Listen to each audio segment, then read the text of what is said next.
Hello, everyone, and welcome again to Woodside SDA Youth Facebook page where we are doing 365 days with Jesus because every single day of this year, the year 2021, we want to separate a special time to be with God. But let us be real, every single day we try to, but not every day we are going to be able to separate a special time for God. We're all going through our own struggles. We all have our own spiritual journeys. Our spiritual journey is not the same as the other person. It's not the same as the pastor. It's not the same as the elder. It's not the same as any of your family members. Your spiritual journey is your own, is unique. God knows it. There's going to be times where days will go by and you just forget to pray, or you may forget to read the Bible. But that's why we are here. That's why we want to do this program, this journey with you guys, so that if you ever feel like you're disconnecting from God, these videos can encourage you to reconnect with God and to open His holy word and to listen to what He has to say. This is not a race to see who finishes the Bible. The entire Bible is not a, in a war ceremony where we're going to give prizes to those who actually do. But we want to encourage every single person who wants to take up this challenge, or who simply just want to reconnect with God by doing some readings of the Bible and want to share their thoughts with some other people. This is the journey for you. We want to help every single person, and motivate people to open their Bibles and to listen to what God has to tell them.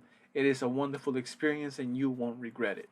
So guys, today we're supposed to read Second Chronicles chapter 12 all the way to chapter 16. It's a long reading, but it was actually a very interesting reading. So, last reading, we saw Solomon's works, Solomon and the Queen of Sheba. Wonderful story. If you didn't see that video of me talking about it, please go watch it. It's a very wonderful, wonderful message that we find in that story.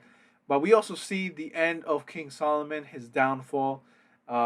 We see his son taking over, or this other guy taking over, and it's kind of going downhill from there.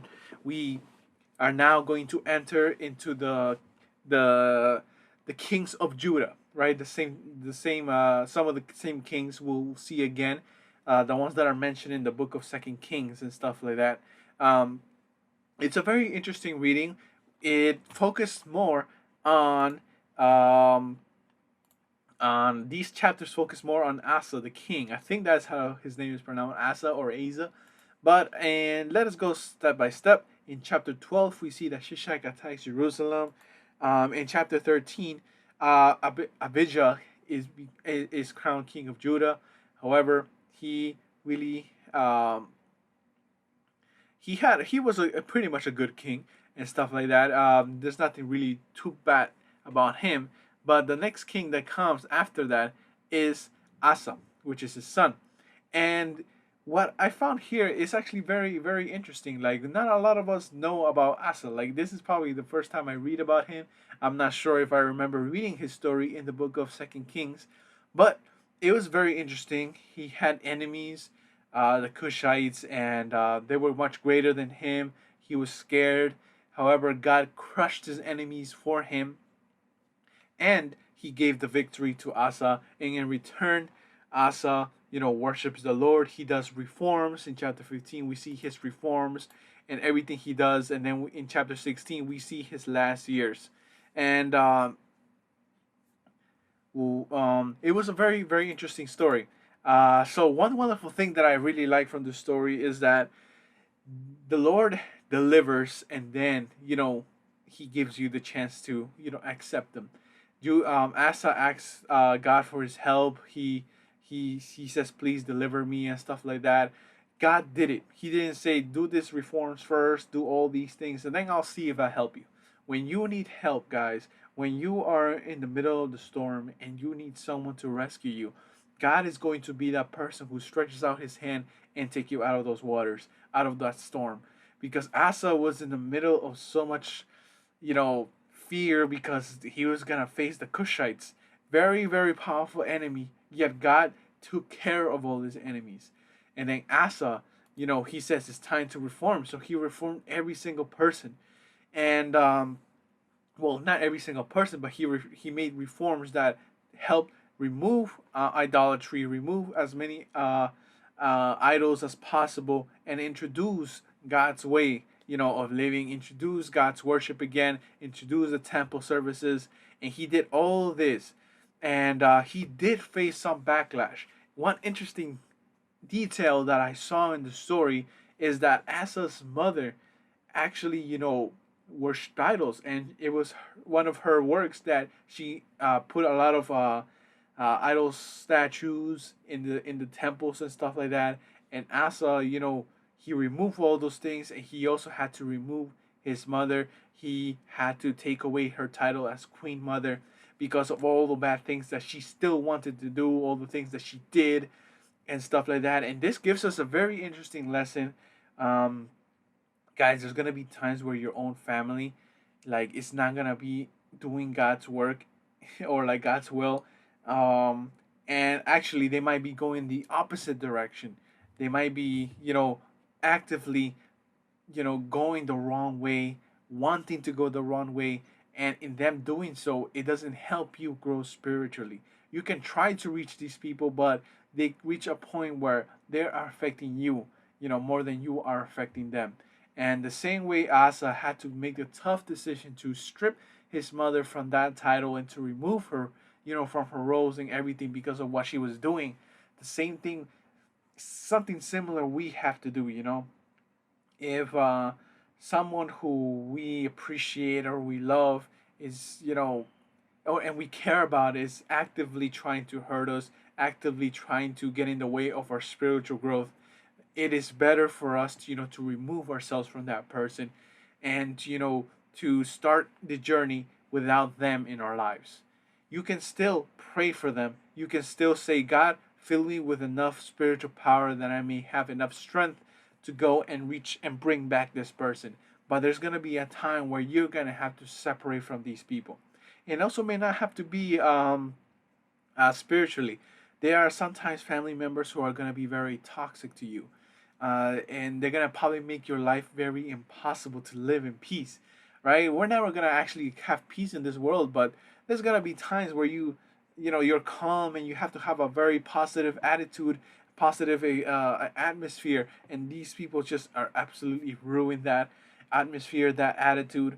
You expect these from enemies, you expect these from your friends, but sometimes you don't expect this from your family, from your very own family. And sometimes we gotta make the very difficult decision to remove ourselves from the people that we love in order for us, to be safe, in order for us to grow spiritually without having anything to bother us. And I think I see this in Asa. He had to make that difficult decision.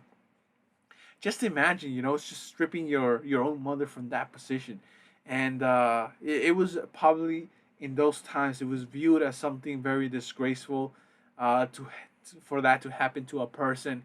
It had to be very painful because at the end of the day, it is his mother. But he had to do it because God's ways are more important than anybody else's ways or any whatever wish or want anybody else has.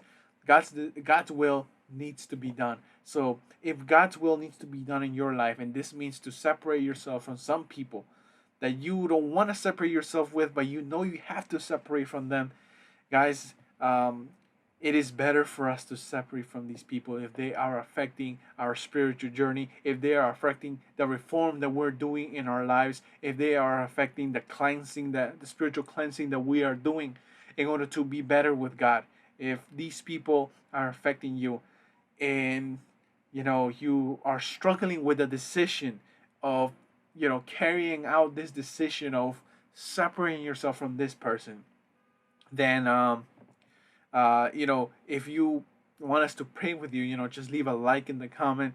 If you know someone who is going through this, send us a message and say, I know someone who is going through this very difficult time, that this person who's supposed to love them, who's supposed to take care of them, is actually being somebody who is discouraging, someone who is affecting them negatively, and I want you guys to pray for them. Just let us know who is that person, or maybe you are going through that, because we want to, as a group, we want to pray for you. We want to pray for the people that so that we can all grow together in Christ. We are all going through our own struggles. And guys, as I grow up, I see that there's gonna be a lot of toxic people in our lives. And the best wonderful thing that we can do is to convert these people and to reach them. But sometimes there's gonna be the moment, the appropriate moment where it's gonna be very good for us to separate ourselves from these people, right? And if you're in that situation, if you are, someone in that particular situation, please let us know. Send us a message. We would like to get to know you as much as you're getting to know us a little bit as we share the word of God, and we tell a few experiences. Yvette and I, we want to grow together. We don't want this to be you know Woodside Youth doing something and then listeners and the viewers. We want this to be like a family setting where we talk to each other, where we share our experiences, when we all celebrate together for all the miracles that God has done, and a place where we can all share each other's pain, carry each other's burdens when things are not going so well. So guys, this has been the message for today. I hope you guys enjoy, and I'll see you again tomorrow.